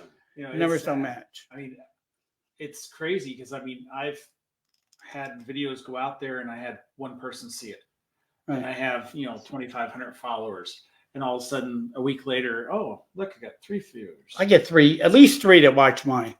You never know what's going to come on Steve's. That's the scary part. I know. I get about 3.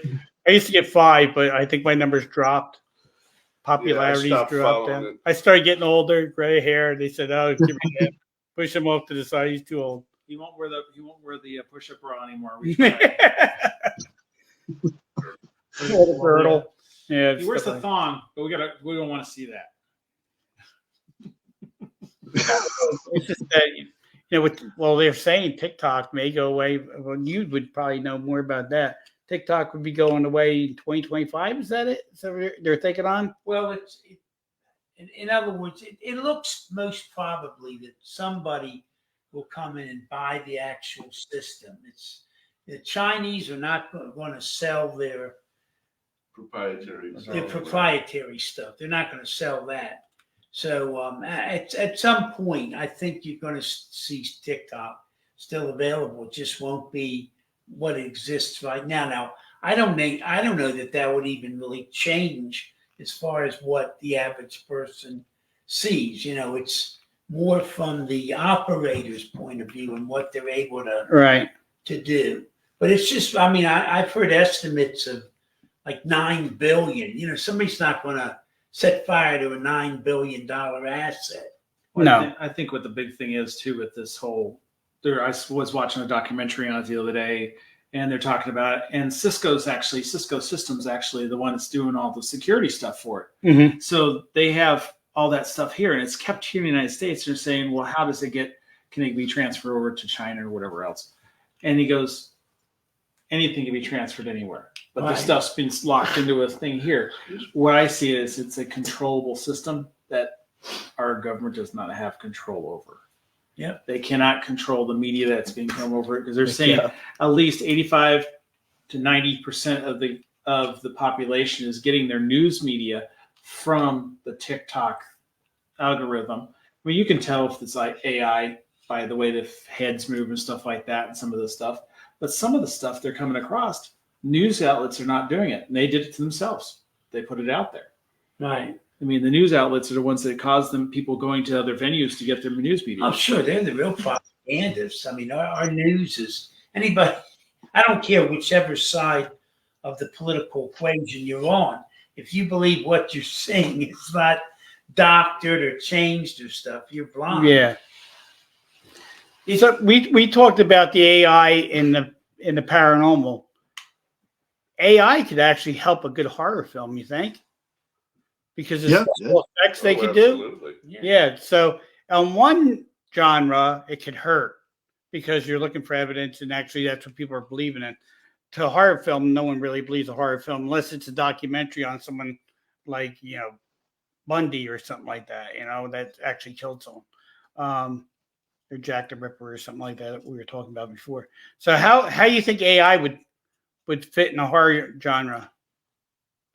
Well, you could all kinds of stuff, especially if it's a period piece, and you wanted someone famous or yeah. I mean, look how it's able to recreate famous people now that are still alive. I think some historical figures. I think that would be pretty interesting. So you And, bring like Vincent Price and stuff like that into a horror film. Yeah. Vincent Price, or even major historical figures like I don't know, Abraham Lincoln or something like that. I would say remake Abraham Lincoln. Vampire Hunter. Vampire. Abraham Lincoln. Good old Abe just bit someone in the throat. That would change the Gettysburg Address real quick, right? Yeah. Well, that would be interesting though, just to see how. Because honestly, I'm not a big fan of the CGI effects. But with AI and everything getting much more realistic, I think that might help it a little bit. Because I mean, there's times where you see some of these movies, and I mean, it's so generic or so synthetic looking. It's hard to take it seriously. So yeah, I think as things progress, you could have some very realistic looking figures in horror movies that are artificially created. Right. I think that's what Hollywood's afraid of. They're afraid of the Yeah. Putting them out of business. putting them out of business and not have, because you look at it, you matter Pretty what- much the self checkout all over again. Yeah. exactly. Absolutely. I mean, you figure you got a lot of actors that are out there that are, upset because the director could turn around and say, "I don't want to deal with you because you're a pain in the neck. Yep. I'm just I'm going just to going to have have JFK here. a guy behind the computer just typing everything out and say, here we go." Yeah. And Mhm. don't have to pay you the money. You have to pay an actor. And you don't have to deal with the prima donna attitude Yeah.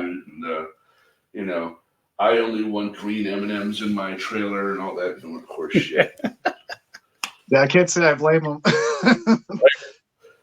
And that's Again, another spot where AI can be useful. Right.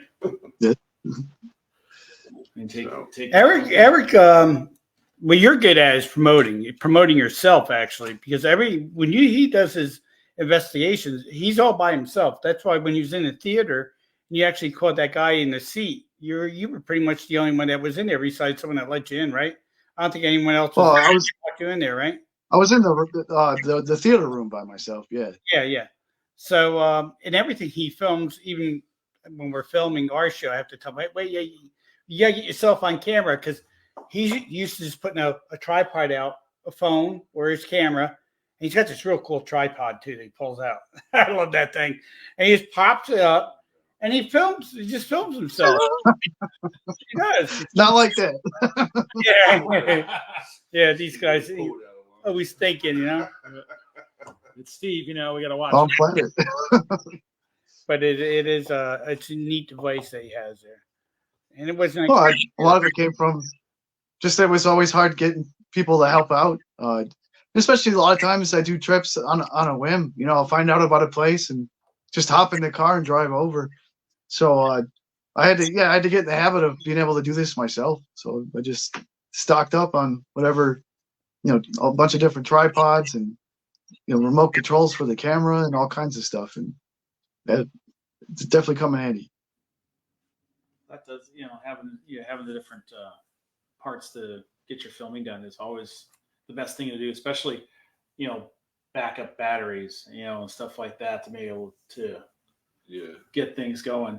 Hey, Eric, if you're ever out in California and you go out towards Victorville, there's It's on 15 East Field, Route 66.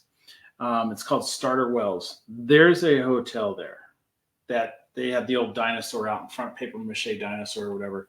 It's called Nice. the Queen. It was called the Queen's Hotel, I think it was. That is one of the most worst hotels you could ever stay in, but there's so much activity that's happened there. Oh, I bet. There's a Denny's next door, and the Denny's is gone now. But it was always interesting because it was a halfway house basically for guys that came out of jail. They could stay there and stuff like that. And every once in a while, you get a film crew out there filming. Well, for you're doing filming, if you're by yourself, you're going to make sure you're an eye shot of any of your equipment. You're not going to leave it out like a generator. You're not going to leave it sitting out. Yeah. Way, unless it's chained up or something else. You're never doing it. So we hear this commotion, and all of a sudden we hear, "Stop him! Stop him!" The freeway's right out in front of the Denny's and the hotel. The guy hopped over the fence with the generator. Damn. Oh, shit. Hop down the freeway. These guys are screaming, "Call the police! Call the police!" What were you thinking? Yeah, Tesla. No, he never. Okay. There was no Tesla at the time. And so it's like, what was he thinking? And leaving this equipment out. I said, "What were you filming?" "Well, we don't want to get into what I was filming." Okay. So yeah, I know where this is going. yeah. You don't film stuff without knowing where your equipment's at, and make sure that you always keep track of your equipment. Especially Look- filming stuff you really won't want to take your eyes off of. Oh, trust me. When I was at the Cecil Hotel in Los Angeles, I had now anyone that's familiar with the Cecil knows it's not the best of areas. In fact, it's the very worst area in all of LA. That's What's that? that's the armpit of LA. Yeah. Yes, that's more like that. That's the asshole, really. Yeah, I wanted to bring I was about to bring my tripod because I really wanted to get some shots with that, and I just knew I'm like, this is just whatever I can carry. I can't leave anything that's not in my hand. So yeah, I ended up leaving it. There was a whole bunch of shots I would have preferred to got, but yeah, I mean that whole area, literally, it's just surrounded by tents. It's pretty bad. I definitely wouldn't recommend going at night. I went there during the day, and there was still like the ghetto bird flying overhead and all sorts of cop cars and shit. It was crazy. I never heard of it called the ghetto bird before, but Ghetto bird. Wow. You did the Clown Hotel too. Yeah, the Clown Motel in Tonopah. Yeah, I want to go there. That has a cemetery with it too, doesn't it? across the street. Right out. Yes, in fact, that's what's fascinating about it is the Tonopah Cemetery. First of all, it's only people are only buried there for the most part from 1901 to 1911. So the crazy part about that cemetery is that because most of the people were buried there there's about 300 people there, and most of them from 1901 to 1911. So it's a small, it's a small town out in the middle of nowhere in the desert of Nevada. So all those people probably knew each other. And there was a mysterious plague that took out a lot of people around that time. There was a big fire that took out Goldfield and Tonopah. All sorts of major disasters happened around that time. And yeah, I mean, it's supposedly notoriously haunted because of all that crazy stuff. Because once again, all those people knew each other. The crazy part about it is that it's not only next to the Clown Motel, it's literally 5 feet from it. Oh wow! I mean, you could walk out one of the hotel rooms in the Clown Motel, literally walk 5 feet, and you're in the Tonopah Cemetery. So you have like dead people right up to the side there. Anything happened to you while you were there? Like anything? Like Actually, I ended up staying at the. The crazy part was I got a room at the Clown Motel, and then I found out about the Mizpah that same day, and I ended up staying at the Mizpah, which is right up the street. But yeah, the Mizpah is even more of a reputation for being haunted. So as far as the Tonopah Cemetery and the Clown Motel, I mean, I stayed there for a bit. and it really didn't feel too much. But once again, to be honest, because I'm not afraid, I'm not generating any strong energy signatures. I mean, to me, it's relaxing. I enjoy it so much that to me it's like a vacation. So I don't typically get a lot of major experiences or activity because of that. I had. Is that what you're looking for? What's that? Is that why you go solo? So that hopefully something will scare the crap out of you? No, because I don't get scared. In fact, I think that's the thing. Okay, when you have a large group of people, it's a double-edged sword, because when you have a large group of people doing a paranormal investigation, you have a lot more energy that can be generated that they could possibly feed off of. On the flip side, unless everyone's on the same page, like if it's some close friends, that's one thing. But if it's just a group of strangers, usually not everyone's on the same page. The energy's not concentrated. It's very chaotic. When you're by yourself, the energy is very concentrated. So yeah, and also it depends. Some spirits are. I'm not a social creature, so if a bunch of people walk into my home, I'm gonna go somewhere else. There's other people that if I'm at a party, usually I'll go off to the corner or something. I'll probably talk with the other antisocial person. So yeah, I mean, same with spirits from my experience. Some are social, they like big groups. Others don't like people and prefer to interact with just one person. Right. So Eric, what would give you the biggest satisfaction of having something caught on film for yourself that would actually make you sit there and think more of, did I just get that? Is my mind playing tricks on me? What would be the biggest thing? I guess it would be probably video. I got that ghost picture I was talking about before at the theater. That was it was pretty awesome. But yeah, I would say a video capture of a physical manifestation would be pretty awesome. But once again, that's the thing is this is why I do this, to send other people to check it out for themselves. Because even if I did get a video of a ghost, who's gonna believe me? They're all just gonna say I faked it or something, Well, that's why I recommend everyone to go to your site, because you go to your site, not only that, when you go through it, you show them pretty much the whole complex of the building. Well, yeah, I like to show people what the place looks like. I tell them the history of the place, and yeah, just kind of basically, I'm a spooky travel agent. Yeah, and just they can decipher if they want to go there or not. Well, yeah, exactly. That's another reason why I've done a lot of hotels, haunted hotels. In fact, it was during the pandemic when the shit first hit the fan in 2020 and everything shut down. Kevin knows in California the shutdown was awfully draconic at the time. Yep. Literally everything was shut down forever, and I really couldn't travel at all because everything was closed. What can you do? But I ended up turning that taking those lemons and making lemonade out of it. I realized that although everything was shut down, hotels were still open and a lot of restaurants were still open for takeout. So I was able to stay at some of the most haunted hotels in Los Angeles and Hollywood for a fraction of the price. And that's all I did for the entire stretch during the pandemic. I did nothing but stay at haunted hotels. And I would just order takeout, have a little horror movie marathon, and then explore around, do some investigating. It was pretty awesome. You do a lot of videos too in cemeteries. Yeah. Is there a reason why you go to cemeteries a lot? Is it just because it's quiet, or? Yeah, the one thing that always surprises me to this day, it never ceases to amaze me that when I go to these cemeteries, I mean, first of all, they're very beautiful places, very peaceful, a lot of really old graves, and like I said, the whole memento mori thing, being that a lot of people go out to nature to meditate. I guess I find my zen at the cemetery. But the thing that always surprises me is that there's never anyone there.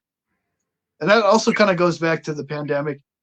You know, I was getting a little stir crazy, not being able to go out and do anything. So I just started going to the cemeteries. And, you know, once again, no one was there. I'd have little picnics and bring a laptop and watch horror movies in the cemetery while eating like sushi or something like that. It was awesome. And yeah, that just kind of became a thing. It's my office now. I'll get a coffee and a Danish at the coffee shop, go down to the cemetery and just catch up on writing or, you know, whatever post I'm going to make. And yeah, there's no one around. It's like, there's someone, I mean, whether it's near a city or, you know, somewhere in a small town, it's always empty. It blows my mind. Eric, I was kind of explaining to these guys, Pam and Steve and everybody, that the graveyards out in California usually don't have headstones. It's all flat. Yeah. In fact, I was looking for Bela Lugosi's grave in a graveyard in Los Angeles, and you know, I was real excited. I looked up which cemetery he was buried at, and I get there and I'm real stoked. I'm like, oh, man, I can't wait to see Bela Lugosi's grave, and the whole cemetery is nothing but flat stones. And I'm like, where the hell am I going to find it? I literally walked around for hours trying to find this thing. Literally just walking row after row after row, just looking at each and every headstone. Or yeah, it was crazy. That's, A lot easier to find headstones out here. Talking about graveyards and all that, just brought to mind. I was reading an article the other day. I think there's 4 or 5 states that are starting to address this and looking at regulations. The latest in burials isn't burials anymore, and it's not cremation; it's composting. Yep. Oh, I've heard of that. Yeah, they're going to be composting going forward. So that Guess might where be you're going, pretty buddy? damn Into the interesting. compost. Think of- who the hell knows? Fertilizer. I mean, how can you be any more disrespectful to a body? Wood chipper. I don't know. That might be a whole new equation I too. mean, everybody does tell me I'm full of shit. So. But yeah, they're also talking about now that there's one video or picture on Facebook you see the little kid sitting there going, use your ashes to plant trees. And he goes, this is how we get haunted forests. Yeah. Right? You know? Yeah. But Actually, that sounds kind of awesome. So Imagine a whole cemetery of just the haunted trees. you know, put me I think that's a good idea, actually. fertilizer. I'm definitely. I got a good question for Eric. I'm going to throw him off here. If you were to do a film, what horror character would you create? Would Would be a I was slash? thinking, honestly, well, I think I would do that at some point, but I think for my first one, because like I said, I want to do something that would scare me, and I think probably the scariest experience I ever had in the paranormal was witnessing a possession. The first possession I ever witnessed, it was definitely creepy. This person was doing things that you cannot imitate. You know, I mean, she would need a vocal effects processor to do the voices that she was doing, Mhm. and all kinds of crazy stuff. I Yeah, can tell the difference. Believe me, Jim and I ran into one.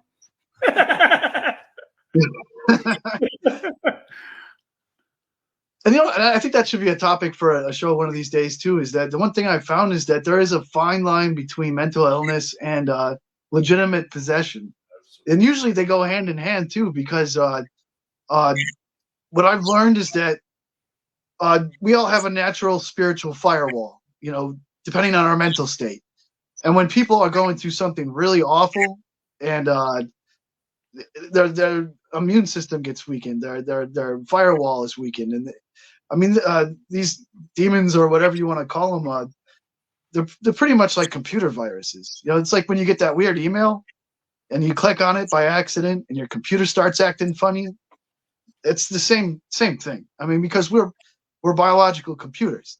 I mean, we have electrical charge going from our brains to our nerve endings. This is how all our senses, everything we experience is in that electrical charge. So, I mean, the possessions work the same way. It's a virus. It's a computer virus. And yeah, I don't know. It makes people do some pretty funky things. That's the And best analogy I ever heard. First Yeah. what? Best analogy I ever heard about Yeah. possession. Oh yeah. Yeah, right on. that's a perfect way of putting it through. Well, remember that And that's that show we watched on Freakin'? The director of The Exorcist. William He stayed on that subject for years, Yeah. and there was I guess one of the priests over there in Italy had done more Father exorcisms, Marth. yes, than anyone else, and they did a rather extensive video, and there was some woman. The documentary. What was it, like 11 years? Yep. The exorcism took place over 11 years till they Yeah. finally were able to If you ever get a extricate. chance to see it, it's called The Devil and Father and Marth. Yeah, it's really fascinating. oh nice. And he was the longest tenured Vatican sanctioned exorcist in history. And just some of the stuff he's seen, phew, turn your hair white. But And you don't even have hair. but And what y'all when making The Exorcist, Freakin' just was really, really absorbed with Put it in that the comments subject here. and stayed busy.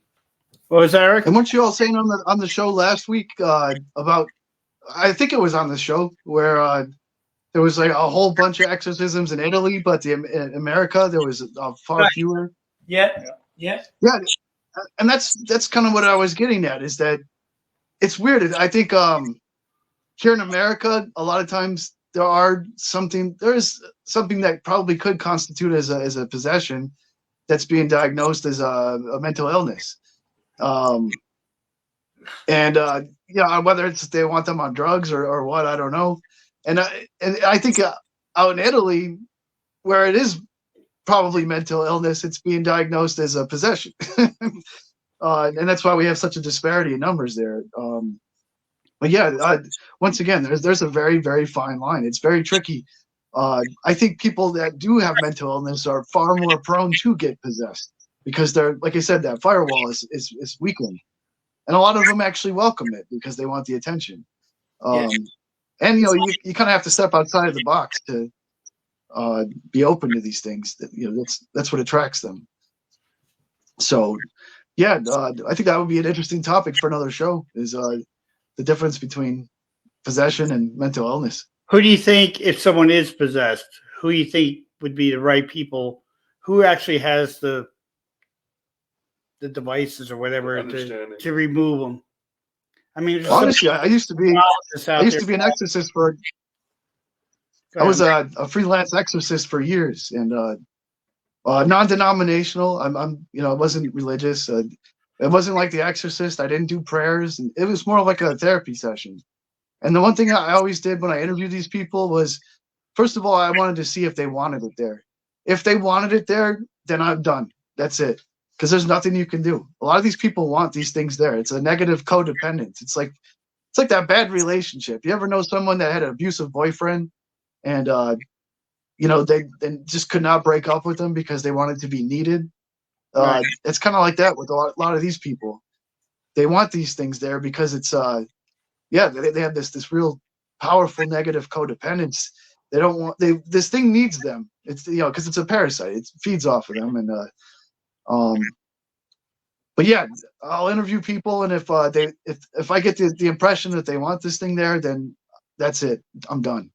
But I've had cases where people legitimately wanted these things out, and what I always try to explain to them, which is, I know it's so much easier said than done, but the biggest thing is not to be afraid. Once again, whether it's any kind of paranormal entity needs energy to manifest in this dimension. And the easiest, like emotions, strong emotions raise a lot of energy that they can feed off of. And the easiest emotion to inspire is fear. Like, you just move a painting on the wall and someone's shitting their pants, their heart's pumping, the adrenaline's rushing, and a tremendous amount of energy is being raised. Now, it takes so much more energy to get someone to love you or someone to hate you,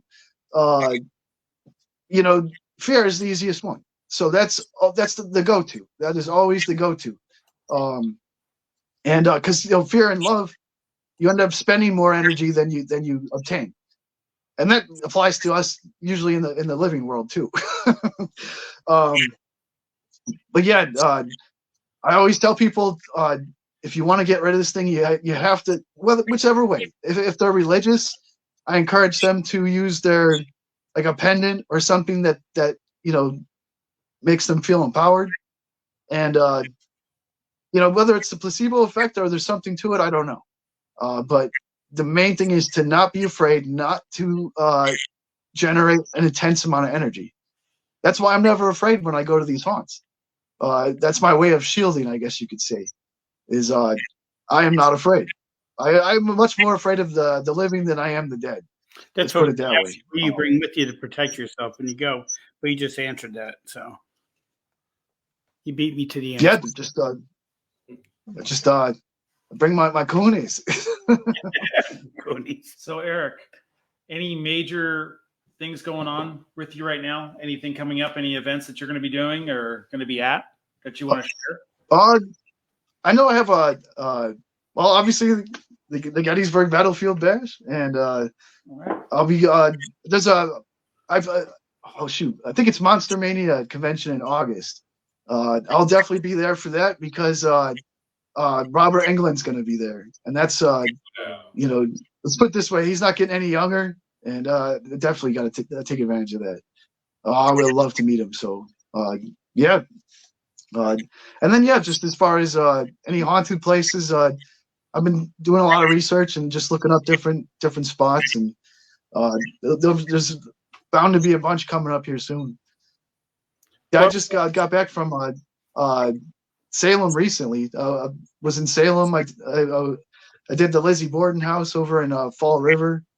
Whole bunch of places in Salem. Yeah, and then I went to and then there was yeah, it's a bar called Theodore's Booze, Blues, and Barbecue over in Springfield, Massachusetts, and that's supposed to be a real haunted bar. Great barbecue food too. So either way, I definitely encountered lots of spirits that night. Real quick, did you ever eat a place and went, "Oh my God, I can't go back there. It was horrible." Have you ever done that? Fortunately, no, I haven't had any of those. I mean, at least not through the site. I mean, there's been in places, you know, just on my own, maybe one or two here and there. But as far as the places I review, they've all been pretty good. Okay, we're getting down to 2 minutes, so I'm going to let you plug yourself. Tell everyone your site, where they can find you at. Right now, I do most. I had a whole bunch of different social media platforms, and I decided to consolidate it because it's just I was spreading myself too thin. So right now, I do everything on the Sanguine Macabre Facebook page. That's where I do the majority of my posts for the like the different haunts that I explore, the different restaurants, and pretty much all the horror events and all that stuff. So yeah, the Sanguine Macabre Facebook, that is the number one. And then yeah, sanguinemacabre.com. You can also go there and see a whole bunch of I have a lot of the previous places I've explored I've listed on there, so you can use that as a reference for your own adventures. But yeah, that's it. And if anyone needs Eric's number, it is no. Call the 1912 Hoover House, and you're going to be joining us. I'll be happy to provide them. You're going to be joining us on the live stream now. Am I correct? Oh, yeah, I'm okay with that. So Eric's going to be joining us on the show. I didn't want to mention that to the end. So he'll be on with us from now on. But he'll just be chiming in from Carlisle. So we'll just put you whatever you want to. You know. So people, you'll be able to ask him more questions because he'll be on the show with us because he does everything with me pretty much. So I had to drag him in. It took a little beating, but got him in the door. Eric, thank you very much. No, I had a good time. I enjoyed this. Coming on, bud. And thank you. Hey, May 7th. Right? Yeah, May 7th? Yes. Yeah, okay. We will do that. Okay. Well, thank You have so to say much, goodbye to Eric? Talk to you soon, buddy.